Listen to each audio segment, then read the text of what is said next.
Hi hello வணக்கம். நான் உங்கள் ஜேகே. வெல்கம் டு துயில் பாட்காஸ்ட். ஒரு ஸ்பெஷல் எபிசோடில் உங்கள் எல்லாரையும் சந்திக்கிறதுல எனக்கு ரொம்ப ரொம்ப சந்தோஷம். தினம் சுற்றுற பூமிக்கு ஒரு தினம் வேணாமா? இன்னைக்கு ஏப்ரல் 22 உலக பூமி தினம். இது கடந்த 53 ஆண்டுகளாக பல்வேறு கொள்கை வகுப்பாளர்கள், ஆர்வலர்கள் மற்றும் பல்வேறு நிறுவனங்களினுடைய பிரதிநிதிகளினுடைய முந்தைய இலக்குகளினுடைய சாதனைகளை கௌரவிக்குது.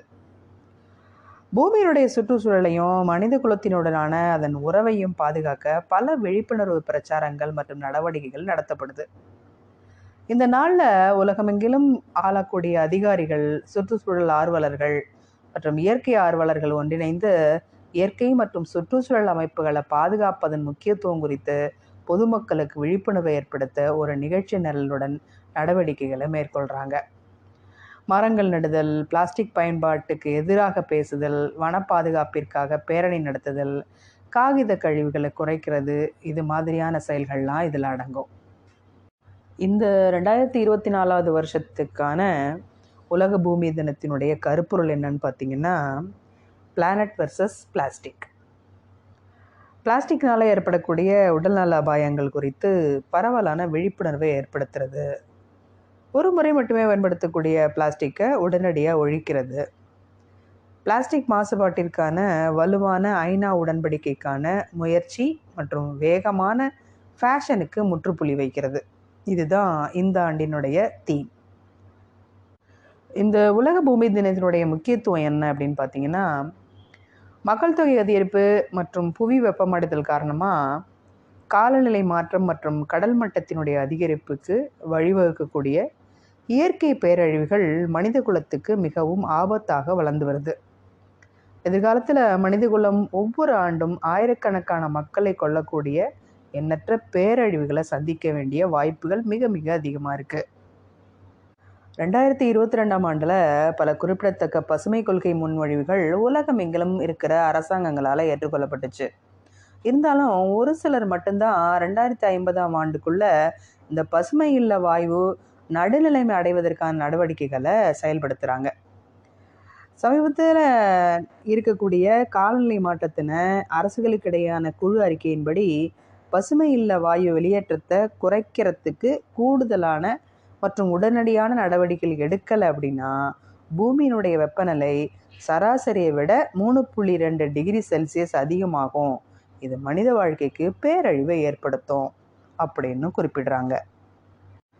இயற்கை சீற்றங்கள்லேருந்து பூமியை பாதுகாக்கிறதும் அதை வாழ தகுந்த இடமாக ஆக்குவதும் ஒவ்வொரு தனிநபரினுடைய கடமை.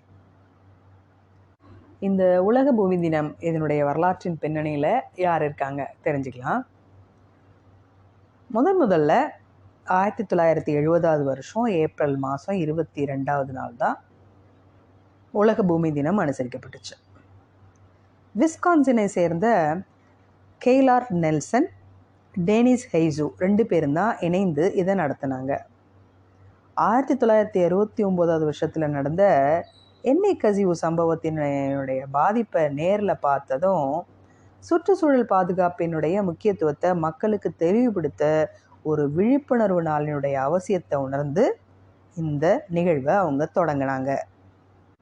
1990 பூமி தினம் உலக அளவில் 141 நாடுகளை சேர்ந்த 20 கோடி மக்கள் மறுசுழற்சி செய்கிறத ஊக்குவிக்கும் படைகளை இணைஞ்சதால 1992 ஆண்டு சுற்றுச்சூழல் மற்றும் மேம்பாட்டுக்கான ஐக்கிய நாடுகளின் மாநாட்டிற்கு அடித்தளம் அமைத்தது பிரேசில். 2010 ஆண்டில் earthday.org புவி தினத்தை உலகமெங்கிலும் உள்ள மக்கள் சுற்றுச்சூழலுக்கான நடவடிக்கை எடுப்பதற்கான ஒரு முக்கியமான தருணமாக மாற்றுச்சு. earthday.org தலைமையிலான சுற்றுச்சூழல் இயக்கத்தில் 193 நாடுகளை சேர்ந்த லட்சக்கணக்கான மக்கள் இணைஞ்சிருக்காங்க. இந்த அமைப்பு ஆண்டுதோறும் 100 கோடிக்கும் அதிகமான மக்களை பூமி தின நிகழ்வில் ஈடுபடுத்திட்டு வருது. இது உலகளாவிய சுற்றுச்சூழல் பாதுகாப்பை நோக்கிய ஒரு இயக்கத்தில் ஒரு முக்கிய நிகழ்வாக அமையுது.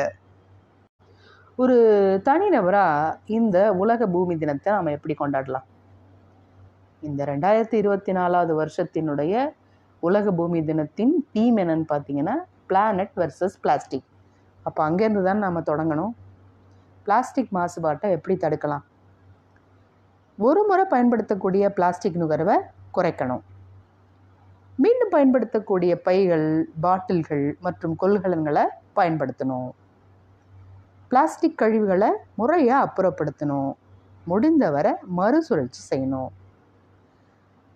பிளாஸ்டிக் மாற்றுகளை ஊக்குவிக்கக்கூடிய முயற்சிகளை ஆதரிக்கணும். பிளாஸ்டிக் மாசுபாட்டின் தாக்கம் குறித்து மற்றவங்களுக்கு உணர்த்தணும். சரி, இந்த பூமியை பாதுகாக்க வேற என்னென்னலாம் செய்யலாம்? குறைந்த அளவு சக்தியை பயன்படுத்தலாம். தண்ணீரை சேமிக்கலாம். குறைந்த அளவு கழிவுகளை உருவாக்குறது. நடக்கிறது, சைக்கிள் ஓட்டுறது, பொது போக்குவரத்தை பயன்படுத்துறது. அதிகமான அளவு மரங்களை நடுறது. இந்த மாதிரியான விஷயங்கள் உங்களால் செய்ய முடியாட்டி அந்த விஷயங்களை செய்யக்கூடிய தொண்டு நிறுவனங்களுக்கு ஆதரவு அளிக்கிறது. நாம் ஏற்படுத்தக்கூடிய சின்ன அதிர்வலைகள் பெரிய மாற்றங்களை ஏற்படுத்தும். அது நேர்மறையான அதிர்வாக இருந்தாலும் சரி, எதிர்மறையான அதிர்வாக இருந்தாலும் சரி. நாம் எல்லாரும் ஒன்றாக இணைந்து செயல்பட்டோம் அப்படின்னா இந்த பூமியை, இந்த அழகான பூமியை நம்மளுடைய எதிர்கால சந்ததியினருக்கு ஆரோக்கியமான ஒரு இடமாக மாற்றி பரிசாக அளிக்க முடியும்.